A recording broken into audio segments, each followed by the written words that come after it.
हमारे बीच में धनराज लोखंडे जी हैं। उनकी अपनी समस्या है, वो खुद ही आइए उनसे जानते हैं।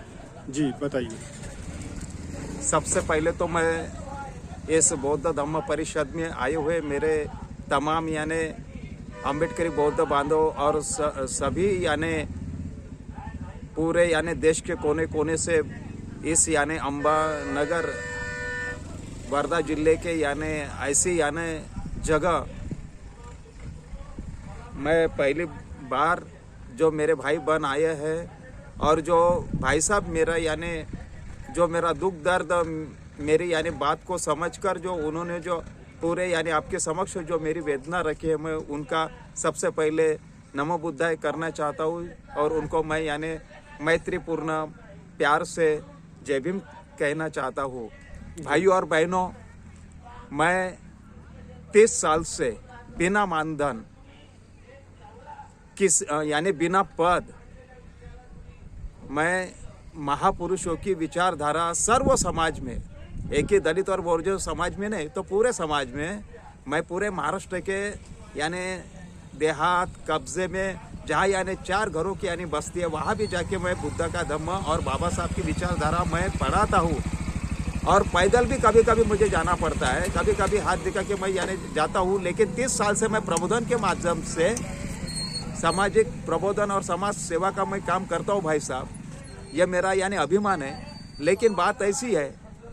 कि सामाजिक न्याय विभाग ने भी मेरी कोई दखल नहीं ली और इस देश के अंदर महात्मा गांधी जी का और पूज्य विनोबा भावे का जिला करके ये वर्धा जिला बहुत यानी प्रसिद्ध है।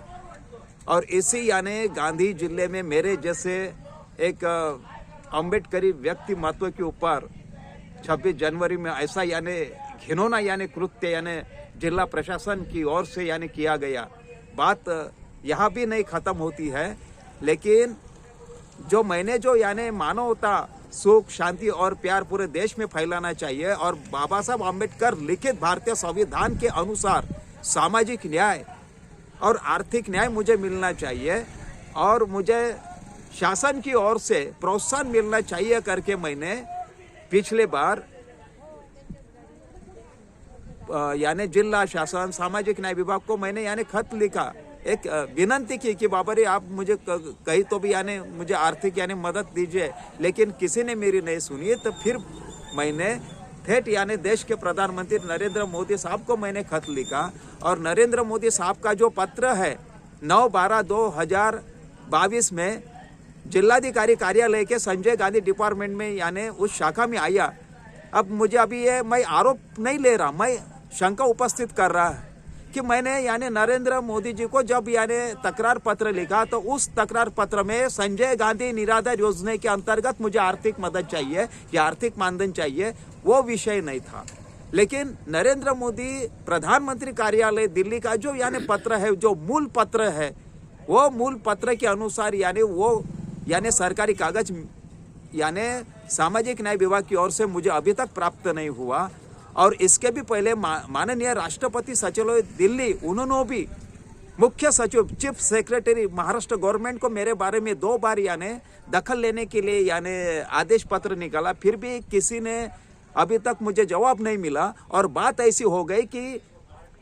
संजय गांधी निराधार योजना के यानी जिलाधिकारी कार्यालय वर्धा की डिपार्टमेंट ने तहसीलदार को यानी उस संबंधित विभाग को मेरे बारे में यानी अहवाल यानी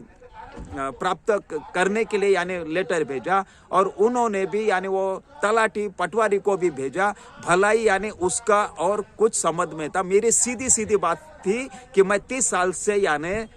प्रबोधन करता हूँ, मुझे मानधन नहीं और मेरे अपाहिज मेरे माँ बाप है और ऐसी जगह रहता हूँ मैं जंगल में बोर धरण करके, लेकिन वहाँ मुझे पैदल आना पड़ता है। भाई साहब, यानी तूफानों में मैं अभी भी यानी बाबा साहब और बुद्ध का मैं प्रचार प्रसार कर रहा, लेकिन अफसोस की बात है ना मुझे पुलिस का प्रोटेक्शन मिल रहा है, ना मुझे मेरे ऊपर जो शासन प्रशासन ने जो यानी अनगिनत अमानवीय जो अन्य अत्याचार किया है, वो उसका यानी न्याय मिलने के लिए कोई यानी वकील भी यानी या कोई मीडिया भी मेरे तरफ से नहीं है। और समाज के पास अगर जा रहा मैं तो समाज भी मेरी यानी दखल नहीं ले रहा, तो फिर मैं किसको फिर अपना कहूँ और किसको मैं पराया कहूँ। और 26 जनवरी के दिन मेरा नाम का यानी प्रस्ताव सामाजिक न्याय विभाग की ओर से सम्मानित करने के लिए जिलाधिकारी कार्यालय को यानी मेरा प्रस्ताव उनके जिलाधिकारी के सूचना अनुसार मैंने वो विनंती यानी एप्लीकेशन अर्ज किया और उस अर्ज के वह अर्ज में यानी लिखा हुआ था कि 30 साल से धनराज लोखंडे प्रबोधन कर रहे हैं बिना मानधन, तो उनको यानी प्रोत्साहन करने के लिए जिलाधिकारी कार्यालय वर्धा के यानी तरफ से उनके शुभ हाथों मुझे 26 जनवरी को 2023 को भारतीय प्रजासत्ताक गणतंत्र दिन के उपलक्ष्य में जाहिर यानी सत्कार करके मेरे कार्य को प्रेरणा और प्रोत्साहन मिले। लेकिन अफसोस की बात है, इस देश के अंदर इतनी शर्मनाक घटना और उनकी जो मानसिकता है, मैं वैसा नहीं कह रहा कि यानी जातिवादी मानसिकता, लेकिन मुझे स्पष्टीकरण मिलना चाहिए। और देश में हो सके तो मेरा जो निवेदन है, मेरी जो वेदना है, व्यथा है, जो मन की बात जो माननीय नरेंद्र मोदी साहब जो यानी पूरे यानी देश के कोने कोने के लोगों को यानी जो बताती है, तो आज इस बौद्ध धम्म परिषद की यानी वर्धा की मिट्टी से, इस महात्मा गांधी जी की मिट्टी से, जिन्होंने भारत का संविधान लिखा, उसका एक बेटा धनराज लोखंडे माननीय नरेंद्र मोदी साहब से यानी प्रार्थना करता है कि कम से कम मेरी मन की व्यथा वेदना को आप समझो और हो सके तो मुझे न्याय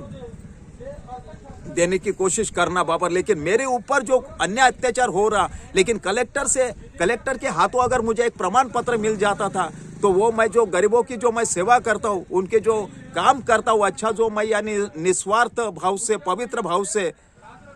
वो यानी कागज अगर मेरे पास अगर होता तो मैं अच्छे यानी काम करता था। भला यानी यह गर्व की यानी बात रहती थी मेरे लिए। लेकिन 26 जनवरी प्रजासत्ताक दिन, गणतंत्र के दिन, जहां यानी लोकशाही का जो यानी सूरज उगाया और इतना सारा तिरंगा झंडा देश में अपन लहराते हैं, तो इतना बड़ा यानी अपमान मेरा क्यों? और मेरा नाम यानी प्रस्ताव आने के बाद भी सामाजिक न्याय डिपार्टमेंट में यानी उल्टे सीधे रिसीट तक देने के लिए वो यानी तैयार नहीं थे। ये और मुझे न्याय की यानी अपेक्षा है। और पूरे यानी देश बांधों को मेरा मैं जय भीम और नमो बुद्धाय करता हूँ। और जिस भाई साहब मेरा जो यानी मेरी दुख दर्द आपके यानी माध्यम से यानी जो पहुंचा रहे, तो जल्दी से जल्दी मुझे इसका स्पष्टीकरण माननीय जिलाधिकारी कार्यालय वर्धा और सामाजिक न्याय विभाग की ओर से मुझे मिलना चाहिए। और नरेंद्र मोदी साहब हो सके तो मेरी यह वेदना को आप यानी समझकर मुझे यानी न्याय दिलाइए। धन्यवाद। नमो बुद्धाय। जय भीम।